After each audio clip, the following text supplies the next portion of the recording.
At number 4, Senator Tammy Duckworth of Illinois. Joe Biden will pick Tammy Duckworth if he decides that her unbeatable biography overcomes her less impressive campaign skills. Now that we've reached the final 4, let's look at the candidates in a little depth. As I said, Senator Duckworth has an unbeatable biography. Her father served in the military and was white. Her mother is Thai and Chinese. Her father's family has a history of military service stretching back to the Revolution. Duckworth herself served in the Army Reserve and in the National Guard. And Duckworth's husband is a fellow soldier. In a 2005 C-SPAN interview that was also quoted in Mother Jones, Duckworth explained the beginning of their courtship this way, quote, "He made a comment that I felt was derogatory about the role of women in the Army, but he came over and apologized very nicely and then helped me clean my M16. On active duty as a combat pilot in Operation Iraqi Freedom, Duckworth's helicopter was shot down by a rocket-propelled grenade. She survived, but lost both her legs. She received a Purple Heart and now walks with the aid of prostheses. In 2006, she became Illinois State Director of Veterans Affairs and later Assistant Secretary of the VA in Washington. She spent 4 years in the House of Representatives and has served as a senator since 2017. She and her husband have 2 small children, and she was the first senator to give birth while in office, and later her daughter became the first baby to be allowed on the Senate floor. Duckworth balances the ticket for gender, age, and identity, and her biography and military record make her a great choice to reinforce experience and working-class values. Unlike competitors like Kamala Harris or Elizabeth Warren, she hasn't run a national campaign and has never been considered a star campaigner. But this might actually work to her advantage. In the Trump era, a less polished candidate may be seen by voters as more authentic. And Duckworth has shown that she can handle abuse. Her recent media spat with Tucker Carlson is a great example. Joe Walsh, the congressman and briefly a challenger to Donald Trump for the 2020 GOP presidential nomination, was defeated for re-election to the House by Duckworth in 2012. Walsh has noted how hard it was to run against or attack Duckworth. It's very hard to question the patriotism or values of a woman who sacrificed nearly half her body for the country. And if Donald Trump tries to do so, he could play right into a trap. The biggest barrier to a Duckworth nomination is likely the circumstances of her birth. Duckworth was born in Bangkok, Thailand, and spent much of her childhood living in Asia. Of course, the U.S. Constitution requires the president to be a natural-born citizen, and the 12th Amendment says that no person constitutionally ineligible to the office of president shall be eligible to that of vice president. Let's be clear, though. Constitutionally speaking, Duckworth is a natural-born citizen. The scholarly consensus is that anyone born to a U.S. citizen is a natural-born citizen regardless of the location of their birth. Duckworth's father was a citizen at the time of her birth, so she is a natural-born citizen. Duckworth's circumstances are not unlike Ted Cruz, who was born in Canada to a mother who was an American citizen. Cruz's status was not an issue when he ran for president in 2016, so Duckworth does not have a constitutional problem. But conspiracy theories are another matter. We've seen how the birther conspiracy theory helped to propel Donald Trump to the White House. It's likely that a similar conspiracy theory would grow up around Duckworth. Would that become too much of a distraction for the Biden campaign? Or would it play into Duckworth's hands, giving her the opportunity to remind voters just how much she sacrificed for the United States? The only other issue that faces Duckworth is how a minority candidate who is neither black nor Hispanic would be accepted by those communities. The problem there would likely not manifest in terms of public blowback, but could manifest in terms of lower voter turnout among black and Hispanic voters. Duckworth is clearly an attractive candidate who may just have the right combination of attributes to get the job. But there are still 3 other possibilities left to discuss. At number 3, Governor Michelle Lujan Grisham of New Mexico. Joe Biden will pick Lujan Grisham if he decides to balance the ticket for his weakness with Hispanic voters and is sold on Lujan Grisham's personality and experience, despite the potentially awkward bumper sticker that would go along with it. Michelle Lujan Grisham was the director of the New Mexico State Agency on Aging, which oversees elder issues and includes nursing homes from 1991 to 2004. She then served as the state Secretary of Health and then on the Bernalillo County Commission. Bernalillo County includes New Mexico's largest city, Albuquerque. In 2012, Lujan Grisham was elected to the U.S. House of Representatives, where she became the chair of the Congressional Hispanic Caucus. In 2018, she was elected governor of New Mexico and is currently the only Latina governor and only the second Latina governor in U.S. history, following her predecessor, New Mexico Republican Governor Susana Martinez. Michelle Lujan Grisham is a member of the Lujan family, which is to New Mexico what the Kennedys are to Massachusetts, or more accurately perhaps, what the Roosevelts were to New York, because like the Roosevelts, there have been both Republican and Democratic Lujans who have served in state and federal government from New Mexico. Lujan Grisham balances the ticket for Joe Biden in terms of gender, and at least partly in terms of age. She's 61, so about 17 years younger than Joe Biden, but still on the older end of the contenders. She also balances for identity and, if Joe Biden is inclined to go this way, for the type of experience she's had. Biden's career has been at the national level, while Lujan Grisham has served extensively at the state level. More broadly, Michelle Lujan Grisham reinforces the ticket with her extensive legislative and executive experience. Of particular interest to Biden may be her expertise when it comes to health care and aging. As a governor, she's been on the front lines of the COVID pandemic in a way that's only rivaled by Gretchen Whitmer in Michigan. But in addition, Lujan Grisham has state agency experience in elder issues and as a state secretary of health. This experience could give her an advantage. As we've discussed, personal loyalty and personal chemistry matter to Joe Biden. One issue that could forge a bond between Biden and Lujan Grisham is loss. Lujan Grisham is a widow. Her husband, Gregory Grisham, died of a brain aneurysm in 2004. She also lost a sister to a brain tumor, and she saw her parents struggle to deal with the medical bills from her sister's illness. For Biden, who's been defined by the loss of his wife and daughter, and later his son Beau, also to a brain tumor, these common experiences may lead him to favor the New Mexico governor. On a more idiosyncratic note, Lujan Grisham may have to contend with the problem of her name. Lujan Grisham. That takes up a lot of room on a bumper sticker. Inserting her name into Biden's existing campaign design is a little bit clunky. Biden Lujan Grisham. It sounds more like a law firm than a ticket.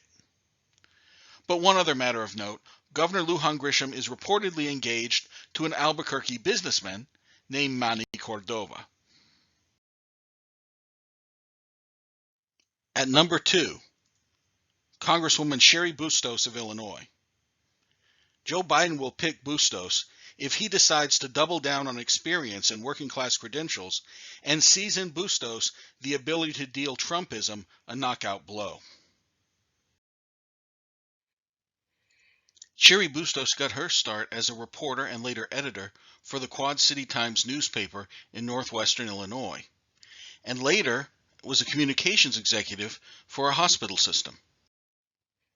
In 2006, she was elected to the East Moline, Illinois City Council, and in 2012 won her first race for Congress, representing Illinois' 17th district, and she's held that seat for 4 terms. Bustos is the only member of the Illinois Democratic delegation to the House of Representatives whose district is not in Metro Chicago. The 17th district consists of small cities and towns and rural farming areas. It's mostly white and was narrowly won by Donald Trump in the 2016 election. Bustos' district is the type that's been trending Republican in recent decades, so her success has come to the attention of other Democrats. She's often held up as a model of the kind of Democrat that can win back white working class voters who have abandoned the Democratic Party. This reputation earned her the position in 2019 as chair of the Democratic Congressional Campaign Committee, or DCCC, putting her in charge of the party's efforts to recruit candidates for the House and retain the current Democratic majority. A successful DCCC chair can not only become a very popular person in the party, but can accumulate lots of power if she finds herself owed favors by grateful members who the DCCC recruited, supported, and most importantly, helped with fundraising. Like all the top candidates, Bustos would balance a Biden ticket for gender and for age. At 59, she's still 18 years younger than Biden. She would reinforce the ticket for experience and especially, as we've talked about, for class. So will Cheri Bustos be the nominee? It may come down to several questions that Joe Biden and Bustos herself will have to answer. Let's start with black voters. Will black voters turn out if an African American is not on the ticket? Black voters made the difference for Biden in several primary states like South Carolina, and some may feel like he owes the black community his running mate. Particularly after the Black Lives Matter protests this summer, if Biden does not pick a black woman, he could be risking the election. If Biden believes that between himself, the endorsement of Barack Obama, and Donald Trump's record, the black community has plenty of incentive to turn out, and decides that the key to the election is winning back white working class voters, then Bustos may be the best candidate for the job. Another question: will progressives accept Bustos? Many on the ideological left of the Democratic Party have spent the whole summer lobbying for Elizabeth Warren to get the nod for vice president. Unlike Warren, Cheri Bustos is decidedly moderate and would not be an immediate hit with progressives. Among the shortlist candidates we've looked at, Bustos is probably the most moderate. Here again, it comes down to Biden's electoral calculus. If he bets on minority communities and progressives to provide a winning coalition, then Bustos is probably not going to be the nominee. But if Biden believes his path to victory runs through middle America's white working class, then she may be the way to go. Here's a third question about Congresswoman Bustos. Is her family an advantage for her? With Cheri Bustos, family may be a wild card that balances out the first two concerns.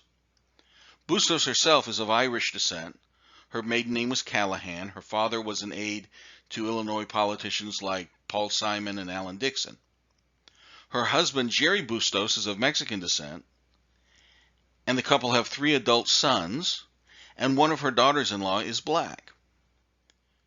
So what, you ask? Well, the question is whether Bustos can spin that personal family diversity into an image that will make a difference with minority and progressive voters. You can picture Bustos and her diverse family on stage with the Bidens, masked of course, at the end of the Democratic convention. What effect will that image have on voters? One more piece of the puzzle. Cheri Bustos is the sheriff of Rock Island County, Illinois, in the northwest part of the state in the Quad Cities area.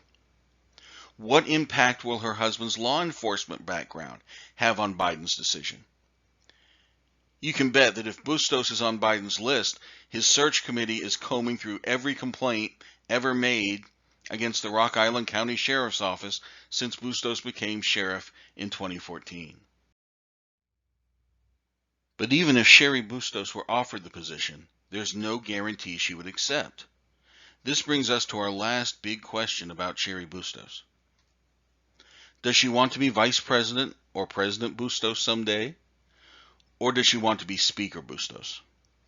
At present, she's the chair of the Democratic Congressional Campaign Committee, and that makes her the fifth-ranking Democrat in the House of Representatives. In line ahead of her, you've got Speaker Pelosi, Majority Leader Steny Hoyer, and Majority Whip Jim Clyburn. Average age 80.3 years. The only other member of the leadership ahead of Bustos is the Democratic House Conference Chair, and that's Hakeem Jeffries of New York's 8th District, which covers parts of Brooklyn and Queens. Although Jeffries is not ideologically distant from Bustos, the two are light years apart in the identity politics of the Democratic Party. Jeffries is male, black, urban, coastal. Bustos is female, white, small-town, rural, and Midwestern. If Nancy Pelosi keeps her promise to stand down as Speaker after 2022, the stage is set for a battle between Jeffries and Bustos for the speakership. And even if Jeffries gets the nod, Bustos is likely first in line for Majority Leader. So the question is, where does Bustos want to be? Would she give up a decent shot at the speakership in 2023 for a shot at the vice presidency in 2021 and possibly the White House in 2025? And at number 1, Senator Kamala Harris of California. Joe Biden will pick Harris if conventional wisdom rules. Biden chooses the best combination of experience, relative youth, and racial diversity, and campaign chops in the field. And it's in that last area, campaign chops, where Harris has the advantage over Tammy Duckworth. Kamala Harris is a prosecutor, which could work well for Joe Biden, since the VP nominee often plays the role of the campaign's attack dog. Senator Harris got her start in the Alameda County, California District Attorney's Office. That's Oakland, where Harris was born and where her mother, who immigrated from India, earned a PhD in endocrinology. Harris's father, who's African American, immigrated from Jamaica and became a distinguished economist. So like Ursula Burns and Hilda Solis, she's the child of 2 immigrants. But of the 3, Harris's black and Indian ancestry could be considered the most diverse. After 8 years in the Alameda County DA's office, Harris worked for 5 years in next-door San Francisco, first in the DA's office, and then as Director of Family and Children's Services. In 2003, Harris was elected District Attorney of San Francisco, and in 2010 was elected Attorney General. When Senator Barbara Boxer declined to run for another term in 2016, Harris won her seat. In 2019, she campaigned for the Democratic presidential nomination, but dropped out in December before the first contests. Ever since, she's been considered the frontrunner to be the vice presidential nominee. Picking Harris would clearly give Biden a great deal of what he's looking for. Harris balances the ticket for gender, age, and identity. And she's got a great family story. A Jamaican and a Tamil Indian meet as grad students at Berkeley and produce a daughter who becomes the senator from California. That rivals Barack Obama's Kansas and Kenya narrative, something that's likely to be attractive to Joe Biden. Harris may only be in her first term as a U.S. Senator, but her questioning of Trump administration officials in committee work has earned her attention and praise, and her extensive resume in California is impressive. Again, echoes of Barack Obama. The biggest red flag for Harris does involve her experience, not in length, but in type. Harris's background is in law enforcement, specifically on the prosecutorial side. But how will that play with progressive and minority voters in a time in which law enforcement background is no longer an advantage with a number of voters, especially in the Democratic base? As the country continues to debate how police and prosecutors have treated minority communities, Harris's resume may be something that she must defend rather than a selling point. Harris notes that she has a long history of trying to create change from inside institutions. But if she's forced to play defense rather than offense as the VP pick, her value decreases. A second question about Kamala Harris is whether she'll be acceptable to black and progressive voters. Picking Harris means picking an African American running mate, but again, her law enforcement background might not be so popular among black voters or progressives. Democrats may not see her as progressive enough, while the Trump campaign will enjoy painting her as an elitist California liberal. Like Tammy Duckworth, Kamala Harris also spent part of her childhood outside the United States. Her parents divorced when she was young, and she spent her high school years in Montreal, Canada, where her mother was a researcher at prestigious McGill University. Here again, the birther folks of the Republican Party are likely to spin conspiracy theories. Kamala Harris was raised a French-speaking foreigner, then moved to San Francisco to help her ultra-liberal pal Nancy Pelosi destroy real American values. It's not hard to imagine such an ad. I just did. On the other hand, if this kind of ugly nativism helps Biden to win over suburban voters who are turned off by it, it could actually be a positive for the Democratic ticket. There's one other area that could be decisive in Senator Harris's favor. After compiling this top 10 list, I went back to factor in one characteristic that I hadn't included before: religion. Among the top 10 candidates, 5 are Catholic, 3 are Protestant, and 2 are unaffiliated. Among the final 4, Senator Harris is Baptist, Senator Duckworth is unaffiliated, although in the past she's described herself as a deist, and Congresswoman Bustos and Governor Lujan Grisham are both Catholic. Joe Biden, of course, is Catholic. Neither the Democratic nor the Republican Party has ever nominated a Catholic candidate for president and vice president on the same ticket. Is Joe Biden willing to be the first? And if so, would it matter today? I suspect a double Catholic ticket might not work. And if not, Senator Harris would best balance the ticket as a Baptist. So who will it be? If Biden's strategy is to peel suburban and white working class voters away from Trump, Cheri Bustos is probably the best candidate, particularly if the Democrats are able to spin her diverse family in a way that can appeal to minority voters.